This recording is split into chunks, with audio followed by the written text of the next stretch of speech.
Assalamualaikum warahmatullahi wabarakatuh.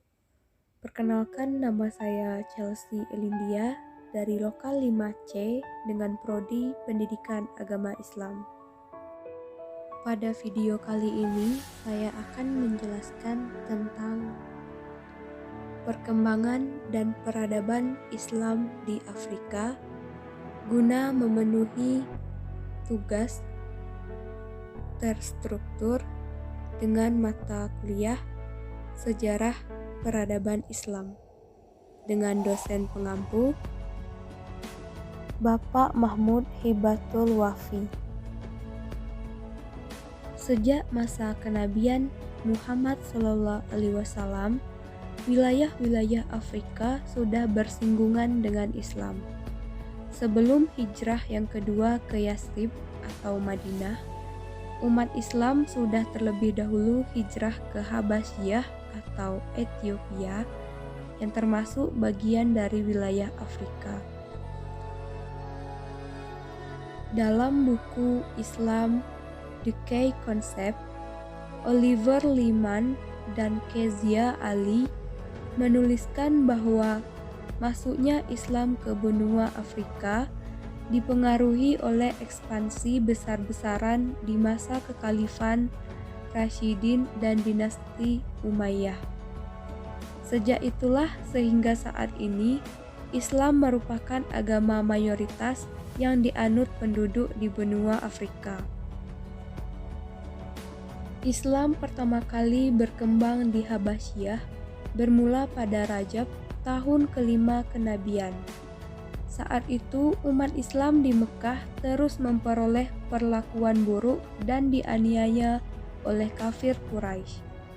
Karena tidak tahan melihat umat Islam menderita, Nabi Muhammad SAW suatu hari mengumpulkan kaum muslimin dan bersabda, "Jikalau kamu keluar hijrah ke negeri Habasyah adalah lebih baik, karena di sana ada seorang raja yang di wilayahnya tidak ada seorang pun yang dianiaya, sehingga Allah Subhanahu wa Ta'ala menjadikan suatu masa kegirangan dan keluasan kepada kamu daripada keadaan seperti sekarang ini."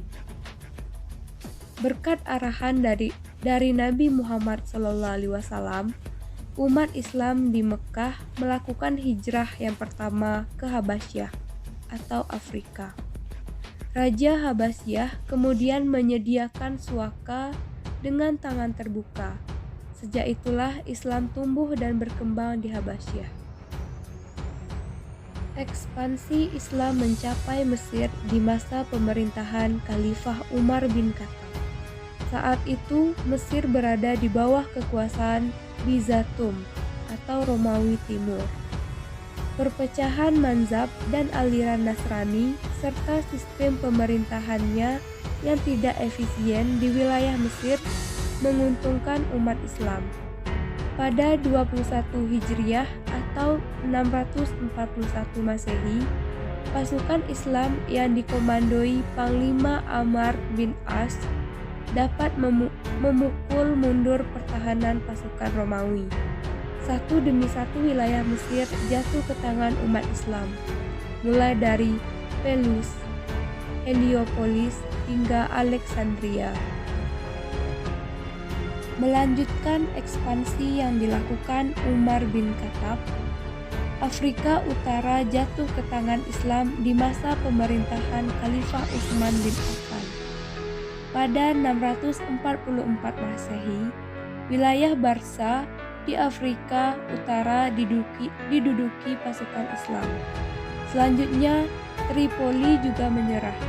20 tahun berikutnya, nyaris seluruh wilayah Afrika Utara, mulai dari Mesir hingga Samudra Atlantik, dikuasai umat Islam.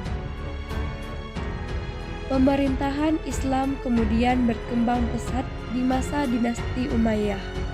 Di bawah arahan Gubernur Musa bin Nusair, Islam bahkan bisa menembus benteng pertahanan Spanyol atau Andalusia. Masuknya Islam di Afrika Utara punya pengaruh besar pada penyebarannya di Afrika Barat. Jalur niaga dari Afrika Utara hingga Afrika Barat menyebabkan para pedagang bisa leluasa mendakwahkan Islam kepada penduduk Afrika Barat, terutama di kerajaan Sudan. Ketika banyak pejabat di kerajaan Sudan memeluk Islam, para penguasa di wilayah-wilayah bawahan kerajaan juga turut memeluk Islam, seperti penguasa Kaukau, Takrur, Ghana, dan Bornu pada abad ke-10 dan ke-11. Islam lantas menjadi agama di kalangan elit penguasa dan pedagang, yang kemudian berpengaruh besar pada penyebaran berikutnya ke rakyat Afrika Barat. Baiklah, itu saja dari penjelasan saya di video kali ini. Lebih dan kurang saya mohon maaf. Wallahu muwaffiq ila aqwamit thoriq. Wassalamualaikum warahmatullahi wabarakatuh.